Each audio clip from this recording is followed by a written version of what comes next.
Paz, irmãos, que bênção, hein? Que esse momento de louvor possa tocar muito aí você, na sua casa, espero que tenha tocado, né? Como tocou a gente aqui também, a presença de Deus muito clara para a gente, muito sensível. E a gente chegando já no final desse ano, né? Talvez uma boa parte das pessoas tenha um ufa, né? Chegamos ao fim de 2020. Mas Deus, essa contagem de tempo que eu e você fazemos, né?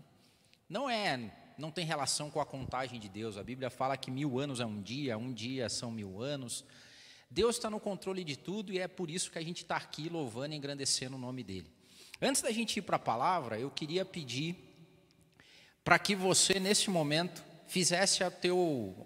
cumprisse o teu propósito financeiro, o teu propósito de dízimo, de oferta, o teu propósito de primícia, de entrega, chame do que você quiser, mas a gente sempre pede aqui, a nossa oração no MAP é que você tenha um coração generoso.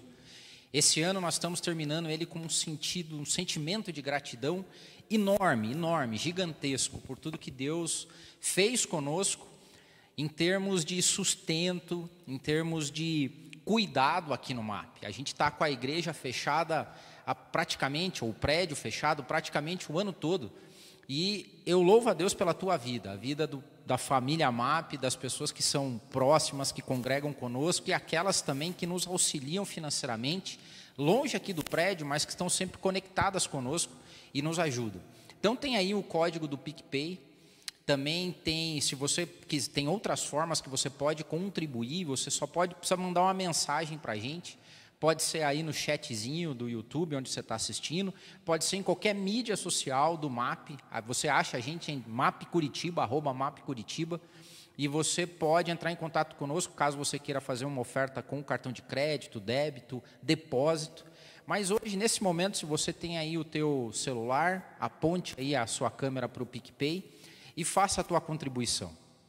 Eu louvo a Deus por tudo o que vocês têm feito conosco, por nós, junto com a gente aqui no MAP. Deus abençoe, que a porção seja sacudida, transbordante, e que Deus sempre te dê a prosperidade boa, que é o que a gente prega aqui também no MAP. Prosperidade boa, aquela que não acrescenta dores, que não vem para destruir o que tem de bom e santo na tua família, na tua vida. A gente faz o dinheiro, aqui o dinheiro é simplesmente um servo e uma ferramenta para a gente cumprir o chamado do MAP e poder levar até você e para os membros da família MAP também, as bênçãos de Deus através da pregação do Evangelho. Então Deus abençoe e fica aqui já, em nome de todos os pastores do MAP, a nossa bênção, né, a nossa ministração de prosperidade boa na tua vida e a nossa gratidão pelo teu coração generoso. Deus abençoe. Nós vamos falar hoje, nessa última ministração do ano de 2020, eu quero falar sobre 3 virtudes teologais, 3 virtudes pilares da virtude cristã. 3 virtudes da vida cristã, as 3 virtudes teologais, a fé, a esperança e o amor. O tema dessa mensagem é curioso, mas você vai entender no final. O tema dessa mensagem é pessimistas esperançosos. Se você está aí, se você está com o seu celular por perto ou com a sua Bíblia aí, eu quero fazer uma leitura que está na primeira carta de Paulo aos Tessalonicenses, no capítulo 1 e no versículo 3.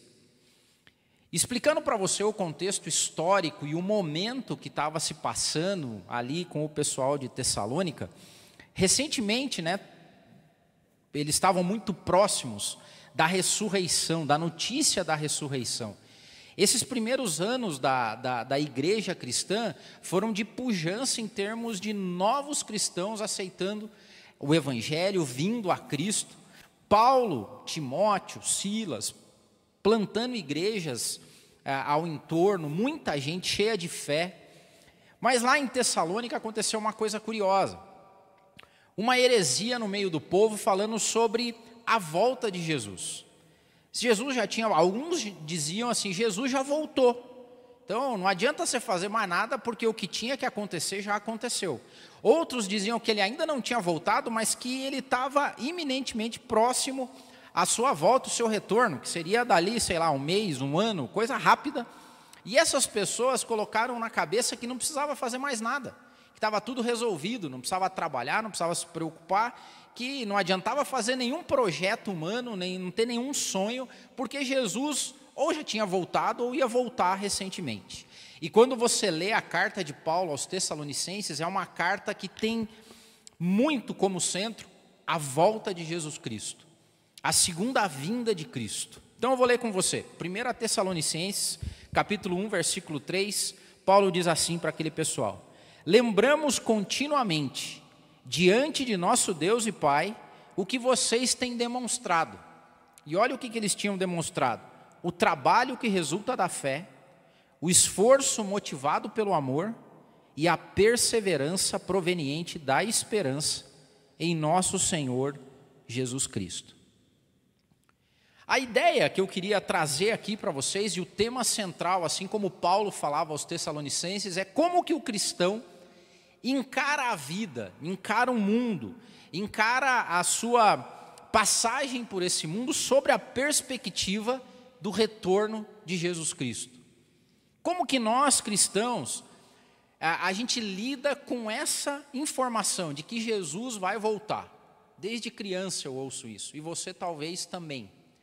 E os nossos pais, e os nossos avós, e bisavós, e tataravós, e desde aquele tempo lá em Tessalônica, as pessoas aguardavam o retorno de Jesus Cristo e pautavam a vida delas diante disso. Recentemente eu estava aqui e eu lembro, recentemente nesse ano, né? Uma das primeiras ministrações que eu fiz aqui, quando a gente estava iniciando a pandemia, quando estava no início daquela preocupação toda, aquele caos, as igrejas fechadas, eu ministrei aqui com uma mensagem com o tema: e se for verdade? E se for verdade tudo que a gente ouviu? E se for verdade o que está escrito? E se Jesus for voltar mesmo? Como é que nós pautamos a nossa vida quando a gente tem essa perspectiva do retorno de Jesus Cristo? E é interessante você notar que eu também falei alguns dias atrás que você pode ter uma posição fatalista, que era basicamente o que o pessoal de Tessalônica tinha. Uma visão fatalista sobre o retorno de Jesus. Favas contadas. Ou Jesus já voltou, ele está aí para voltar, então não adianta a gente fazer mais nada. Largamos nossos bets, ficamos de boa, esperando, porque agora vamos ver o que vai dar, o que vai acontecer. Mas a visão cristã não é uma visão fatalista, é uma visão realista. Porque o Evangelho dá conta disso, fala, isso é a essência do Evangelho e da cosmovisão bíblica, quando fala sobre o retorno de Jesus Cristo.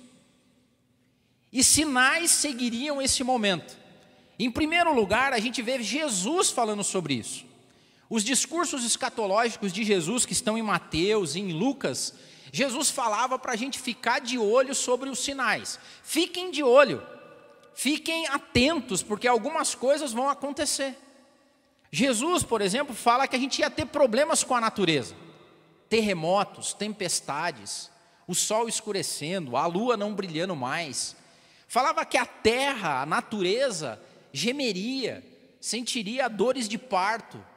Eu não sei como é que você encara hoje, mas se você for olhar, só se você se fizer de rogado e não prestar atenção. Que a gente não tem mais uma divisão clara entre as estações do ano, que a gente vê falta de água em um lugar, tempestade em outro, que a gente vê queimadas, efeito estufa, aquecimento. Alguma coisa está acontecendo. E Jesus disse que isso ia acontecer. Jesus disse mais, disse que a gente viveria crises econômicas, porque Jesus falou que a gente veria no mundo fome e devastação. Por incrível que pareça, nós nunca produzimos tanto alimento como a gente produz hoje, mas uma boa parte, talvez 1/3 da população mundial ainda sofre de fome. Jesus falou que iriam existir conflitos geopolíticos, quando ele disse que a gente ouviria de guerras e rumores de guerras.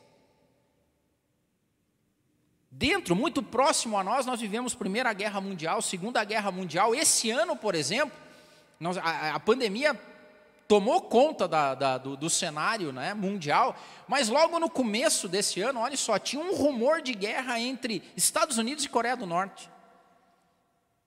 rumor de guerra a todo momento. Jesus falou que a gente viveria um momento onde as famílias seriam destruídas. Jesus falou sobre pai se levantando contra filho, filho se levantando contra pai. E hoje nós vemos algumas notícias que nos deixam, cara, como é que isso é possível? Quando você vê que um casal mutila o filho, quando mãe assassina filho, quando pai assassina mãe, quando mãe assassina pai, as famílias estão destruídas. E Jesus falou, prestem atenção, são sinais. Jesus falou que a gente viveria um caos religioso, porque ele falou que a gente iria viver aqui o surgimento de falsos profetas. Não preciso nem falar, né? Quantos tem aí? Uma galera, e prolifera. Aqueles que iriam deturpar o texto bíblico, o evangelho, iriam dar a sua própria versão, e uma versão mal, uma versão carnal, uma versão maldita. Não parou só, ele falou que a gente iria receber falsos cristos. E alguns já não se contentam com títulos de bispos, de apóstolos, querem ser pai-apóstolos, mestres. E por último, Jesus falou sobre um momento onde a gente viveria uma decadência moral por causa da multiplicação da iniquidade. Aonde o amor das pessoas esfriaria tanto que a iniquidade tomaria conta. Decadência moral, hoje, por exemplo, com o aumento da pornografia infantil, casos de pedofilia, que crescem de maneira exponencial, a ponto de algumas pessoas começarem a achar normal isso. Decadência moral a ponto das meninas terem a sua biologia alterada, o seu organismo alterado, porque elas começam a menstruar cada vez mais cedo. Pontos de pornografia, assim, de a coisa aberta. Muito do tráfego, se não a maioria do tráfego da internet ou das redes é de pornografia. E Jesus disse, olha, esses serão os sinais que vocês verão acontecendo no mundo. Não ficou só aí, Paulo disse também. Jesus foi, ressuscitou, foi assunto aos céus, e os seus discípulos vieram depois. E daí Paulo escrevendo a Timóteo, diz o seguinte, fala, Timóteo, sabe, porém isso, que nos últimos dias sobrevirão tempos trabalhosos, porque haverá homens amantes de si mesmos, avarentos, presunçosos, soberbos, blasfemos, desobedientes a pais e mães, ingratos, profanos, sem afeto natural, irreconciliáveis, caluniadores, incontinentes, cruéis, sem amor para com os bons, traidores, obstinados, orgulhosos, mais amigos dos deleites do que amigos de Deus, tendo aparência de piedade, mas negando a eficácia dela. Destes, afasta-te. Sabe uma coisa que aconteceu quando Paulo dizia essas coisas? As pessoas acusavam Paulo de ser um inimigo da raça humana. Eles olhavam e falavam assim, esses apóstolos, esses discípulos, eles não gostam dos homens. Porque eles ficam falando de coisas que vão vir, que vão acontecer, e que nós somos maus, que o pecado está dentro da gente. Eles não gostam da gente. Parece muito com o que está acontecendo hoje. Não foi só Paulo, Pedro também. Segundo a Pedro vem falando sobre esses últimos dias. E ele diz o seguinte, mas o dia do Senhor virá como ladrão de noite, no qual os céus passarão com grande estrondo, e os elementos ardendo se desfarão, e a terra e as obras que nela há se queimarão. Havendo, pois, de perecer todas essas coisas, que pessoas vos convém serem santo trato e piedade, aguardando e apressando-vos para a vinda do dia de Deus, em que os céus em fogo se desfarão, e os elementos ardendo se fundirão. E ele termina dizendo, mas nós, segundo a sua promessa, aguardamos novos céus e nova terra em que habita a justiça. Por isso, amados, aguardando estas coisas, procurai que dele sejais achados imaculados e irrepreensíveis em paz. Quando a gente fala essas coisas, nós que somos cristãos, Quando a gente começa a falar sobre para onde o mundo está indo, o que foi avisado e o que foi deixado escrito na palavra de Deus e no Evangelho do que seria o final dos tempos, como é que as pessoas nos encaram? E eu acho que a grande parte delas devem olhar para a gente e falar assim, é um bando de pessimista. Assim como olhavam para Paulo, inimigos da raça humana, pessimistas. E eu estou aqui para dizer para você que um bom cristão é pessimista mesmo. Eu acho que o grande problema, um dos grandes problemas com a deterioração do Evangelho e da mensagem de Deus nos últimos dias é o otimismo. São as pessoas que têm otimismo na raça humana, são otimistas com o mundo, acreditam que as coisas vão melhorar e que nós vamos viver o céu na terra.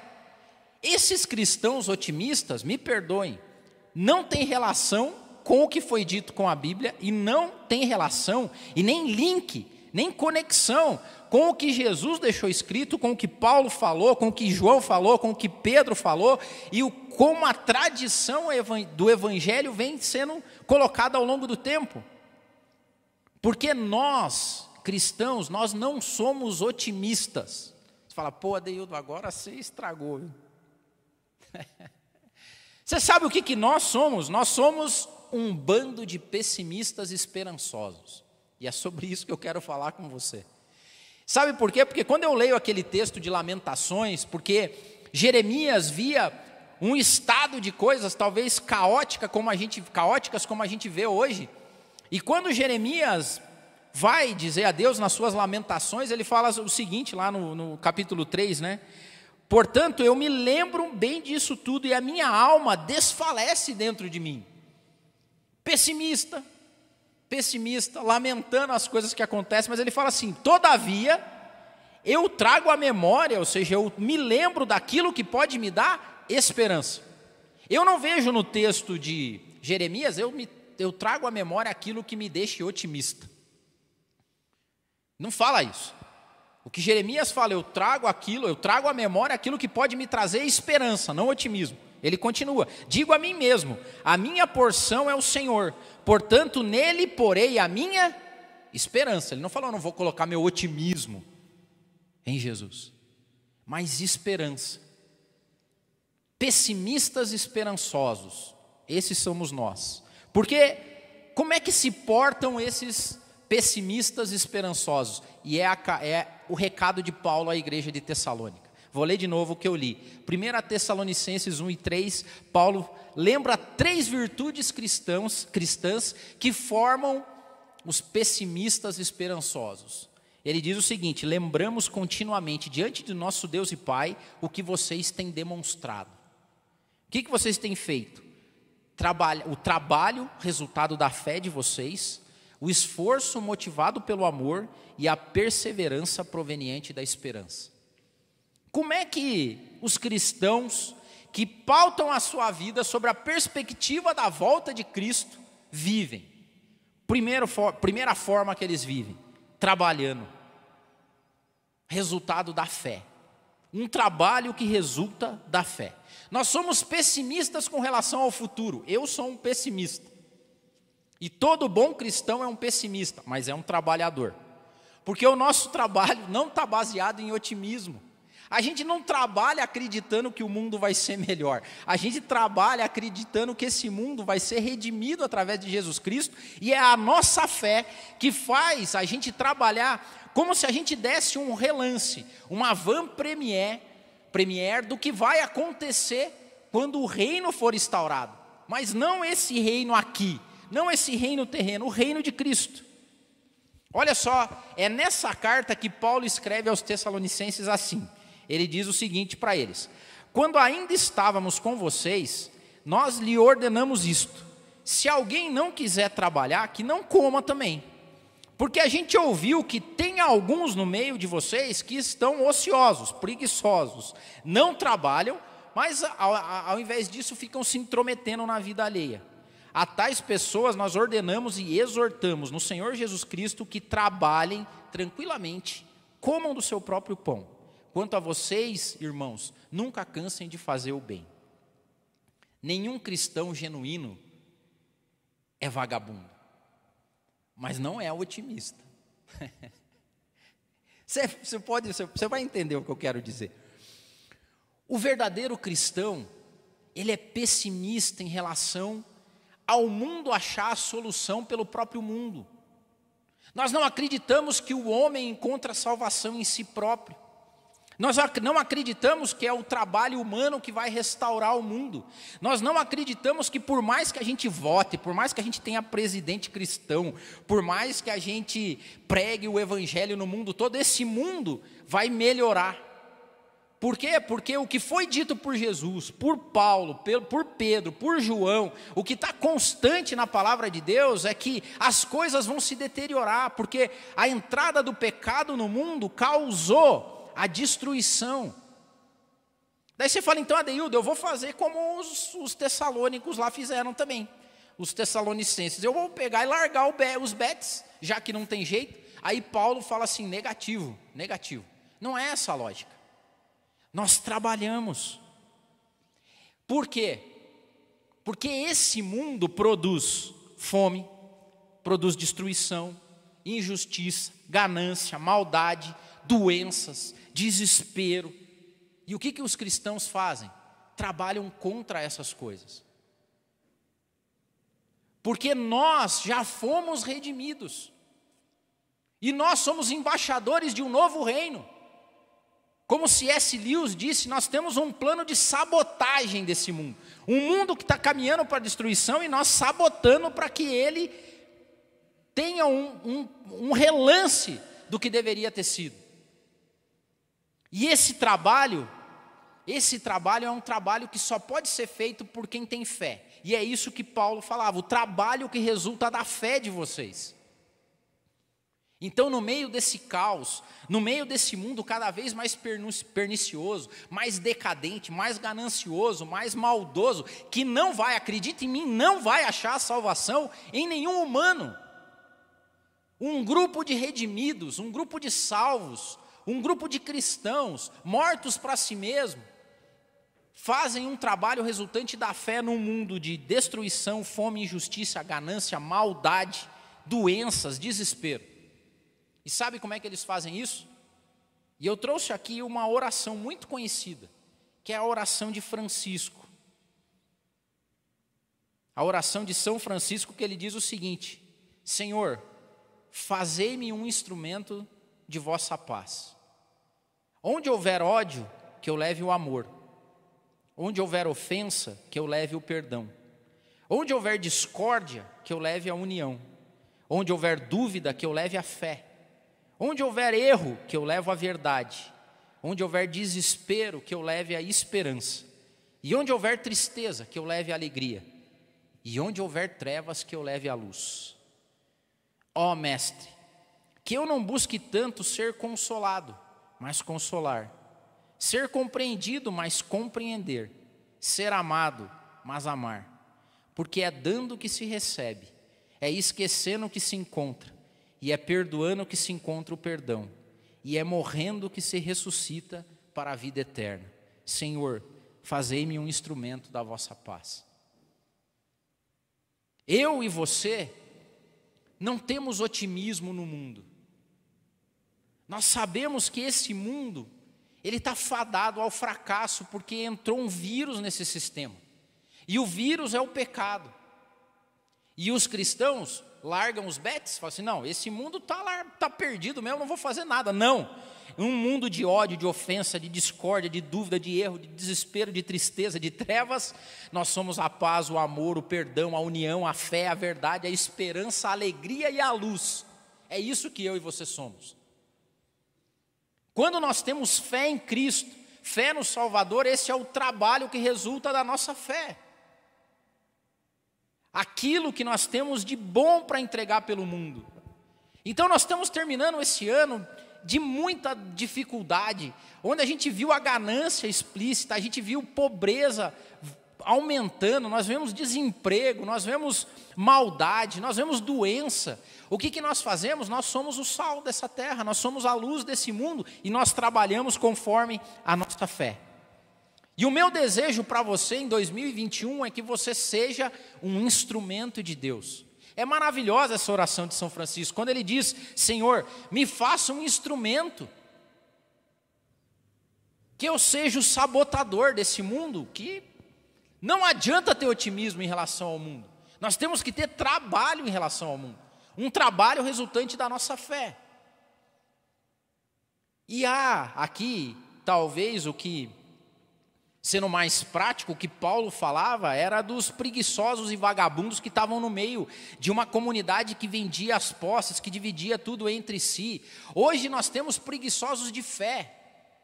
Os preguiçosos da fé é aqueles que olham o mundo, falam, e eu conheço um monte de gente que fala assim: esse mundo aí não tem jeito mesmo, está acabado. E é verdade, não tem jeito mesmo. Não vai ter jeito. Só que nós somos pessimistas esperançosos. Então nós trabalhamos. Segunda coisa, Paulo fala o seguinte: olha, eu louvo a Deus e eu lembro, porque o trabalho que resulta da fé de vocês, e eu lembro também do esforço que vocês têm motivados pelo amor, fé e amor. 1 João 4,15, João diz o seguinte, se alguém confessa publicamente que Jesus é o Filho de Deus, Deus permanece nele e ele em Deus. Assim nós conhecemos o amor que Deus tem por nós e confiamos nesse amor. Deus é amor.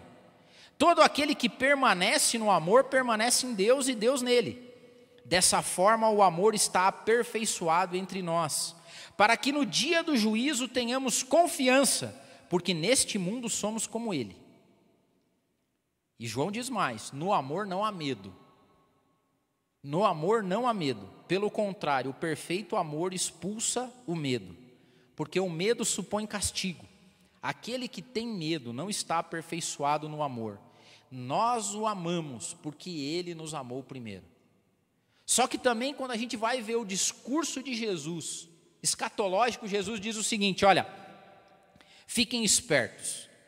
Jesus não falou assim, claro. Mas está escrito: devido ao aumento da maldade, o amor de muitos esfriará, mas aquele que perseverar até o fim será salvo. O que acontecia lá no meio dos irmãos em Tessalônica? Tinham irmãos que eram esforçados no amor, e é o esforço no amor que nos leva a perseverar na igreja. É o amor a Deus, e é o amor, porque Ele nos amou primeiro, que nos leva ao esforço da oração, que nos leva ao esforço do jejum, que nos leva ao esforço de leitura bíblica, da gente meditar na palavra de Deus, porque o nosso futuro como cristãos não vai ser fácil. Nós vamos ser cada dia mais, os nossos princípios, valores, vão começar a ser pressionados por um mundo que está indo para a destruição. Esse mundo previsto por Jesus, por Paulo, por Pedro, por João, esse é o mundo que está sendo encurralado. Nós, os cristãos, vamos ficar encurralados através dos nossos princípios e valores. E nós só vamos conseguir continuar se a gente mantiver o amor a Deus, o amor à causa, o amor verdadeiro, o amor genuíno. Esse amor que preserva, que faz com que a gente se esforce. O ponto é que o amor de quase todos vai esfriar. Eu estou muito preocupado com o pós-pandemia e o amor dos cristãos. Porque práticas espirituais, como a gente vê aqui, necessitam força. E era isso que Paulo falava aos Tessalonicenses: eu vejo o esforço de vocês motivado pelo amor que vocês têm ao Evangelho, pelo amor que vocês têm a Cristo. O amor é o combustível da igreja, é o combustível do cristão. A gente se esforça, porque não é fácil. O fácil é a gente largar a mão, o fácil é a gente esquecer, o fácil é a gente não orar mais, o fácil é a gente não cultuar mais, o fácil é a gente deixar tudo isso. Agora, a motivação nossa, ela vem através do amor, de olhar as coisas como elas são, e entender a obra redentora de Jesus Cristo, entregar a sua vida e falar assim: Senhor, eu te amo, e o meu amor pelo Senhor é verdadeiro, e isso quer dizer que eu vou me esforçar a todo momento. E é necessário esforço, porque Jesus, quando vai orar no Getsêmani, sabendo a angústia que ele iria passar, com toda a angústia e o sofrimento, ele vai orar, e o que os discípulos fazem? Dormem, porque é preciso esforço para se manter acordado. É preciso esforço, amor, carinho para se manter orando, para se manter lendo a Bíblia, para se manter fiel a uma comunidade. É preciso esforço para aguentar o problema do meu irmão, que me choca, me abala, que me constrange, que me atrapalha. É preciso amor para isso. O amor deve ser a nossa única motivação. O motivo do esforço é, como disse ali, bem disse João, nós amamos a Deus, nós amamos a Cristo porque Ele nos amou primeiro. Fé que resulta em trabalho. Amor que resulta em esforço. E por último, Paulo diz o seguinte: a perseverança proveniente da esperança. E aqui talvez seja o ponto central da minha mensagem para você e para o seu 2021 e para tudo que venha na sua vida. Esperança é o sentimento de quem vê como possível a realização de alguma coisa. Cristãos têm esperança na redenção. Cristãos têm esperança na volta de Jesus Cristo. Eu não sei se você viu, mas todo final de ano o Porta dos Fundos tem o seu especial de Natal. E esse ano foi uma sátira e uma provocação assintosa e direta com relação à volta de Jesus Cristo. Fábio Porchat fez um vídeo falando sobre, é um videoclipe extremamente herético, cheio de piadolas, dizendo que ele não volta não. Nós estamos a todo momento, e a gente vai ouvir isso cada vez mais. Quando eu vejo essa situação, eu falo assim, cara, o meu pessimismo está certo. Mas a minha esperança continua inabalável. Porque aqueles que são esperançosos, eles esperam por algo. Nós não somos otimistas, nós somos esperançosos. Eu vou ler para você alguns textos bíblicos que falam de esperança. Paulo, escrevendo aos Romanos, diz o seguinte: ora, o Deus de esperança vos encha de todo gozo e paz em crença, para que abundeis em esperança pela virtude do Espírito Santo. Paulo, escrevendo aos Efésios, diz o seguinte: tendo iluminados os olhos do vosso entendimento, para que vocês saibam qual seja a esperança do chamado de vocês, e quais as riquezas da glória da sua herança nos santos. Carta a Tito diz o seguinte: ele o fez a fim de que, justificados por sua graça, nos tornemos seus herdeiros, tendo esperança da vida eterna. Olha o que Pedro diz: bendito seja o Deus e Pai de nosso Senhor Jesus Cristo, que segundo a sua grande misericórdia, nos gerou de novo para uma viva esperança, pela ressurreição de Jesus Cristo dentre os mortos, para uma herança incorruptível, incontaminável, e que não se pode murchar, guardada nos céus para vocês. Paulo também, escrevendo aos Romanos, é maravilhoso. Quando você vai para a Bíblia e você começa a beber de esperança, olha só o que Paulo disse aos Romanos: porque em esperança vocês foram salvos. Ora, a esperança que se vê não é esperança. Porque como pode alguém ver alguma coisa que espera? Mas se esperamos o que não vemos, nós esperamos com paciência. E por último, eu quero ler o texto de Paulo aos Coríntios, que diz o seguinte: assim, fixamos os olhos não naquilo que se vê, mas naquilo que a gente não vê. Porque o que se vê é transitório, mas o que não se vê é eterno.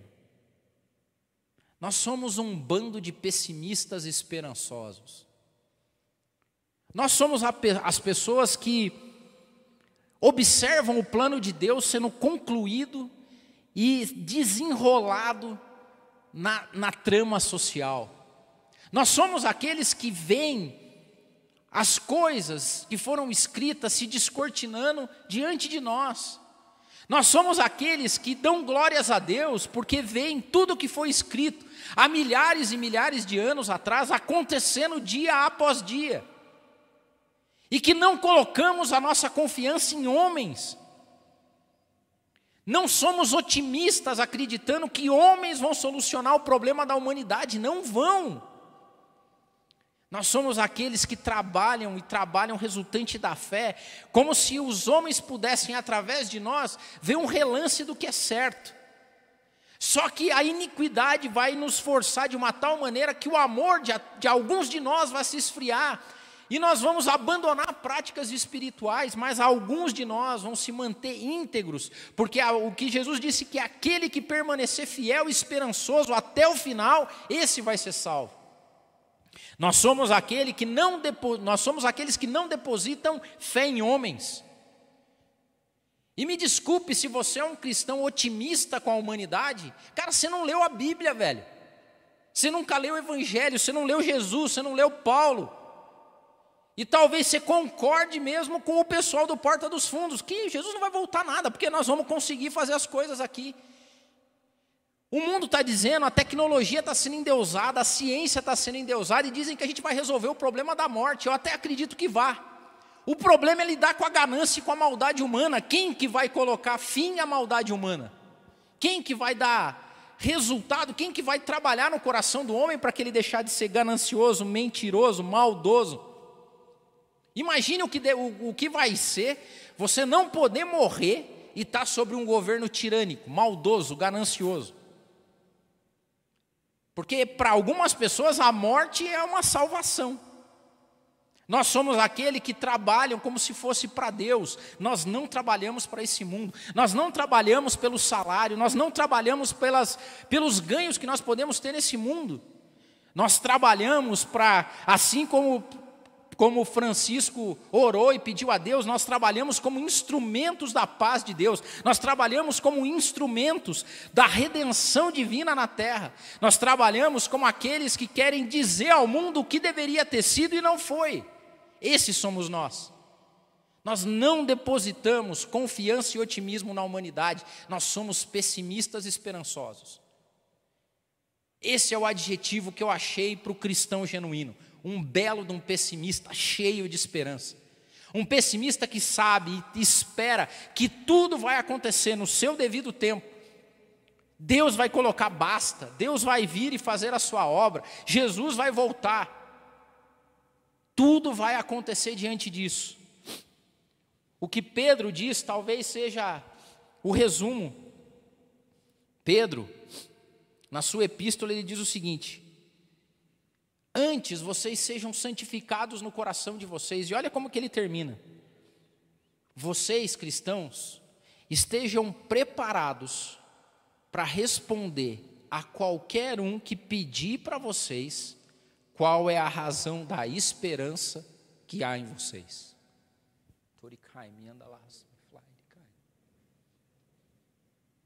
Essa é a palavra de Pedro.